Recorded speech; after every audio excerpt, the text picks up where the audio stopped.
கல்லூரி மாணவர்களை தொடர்ந்து முறுக்கு மீசை, காதில் கடுக்கன் அணியக்கூடாது என்பது உள்ளிட்ட 11 விதிமுறைகளை வகுத்து மேல்நிலைப்பள்ளி மாணவர்களுக்கு பள்ளிக்கல்வித்துறை உத்தரவிட்டுள்ளது. இதுகுறித்து அனைத்து மாவட்ட முதன்மை கல்வி அலுவலகங்களுக்கும் சுற்றறிக்கை அனுப்பப்பட்டுள்ளது. காலை 9:15 மணிக்குள் பள்ளிக்கு வந்து சேர வேண்டும் என்று அதில் கேட்டுக் கொள்ளப்பட்டுள்ளது.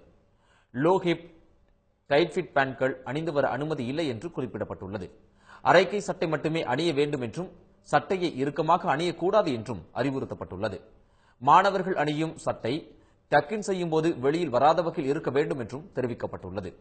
சீரற்ற முறையில் இன் பண்ணக்கூடாது என்றும், கருப்பு கலர் சிறிய பக்கிள் கொண்ட பெல்ட் மட்டுமே அணிய வேண்டும் என்றும் கேட்டுக் கொள்ளப்பட்டுள்ளது. கை கால்களில் நகங்களையும் தலைமுடி சரியான முறையிலும் வெட்டப்பட வேண்டும் என்றும் அறிவுறுத்தப்பட்டுள்ளது. மேல் உதட்டை தாண்டாதவாறு மீசை இருப்பது அவசியம். முறுக்கு மீசை வைத்திருந்தால் கடும் நடவடிக்கை பாயும். கைகளில் ரப்பர் பேண்ட், கயிறு, கம்மல், கடுக்கன், செயின் போன்றவற்றை அணிந்து வரக்கூடாது என்றும் தெரிவிக்கப்பட்டுள்ளது.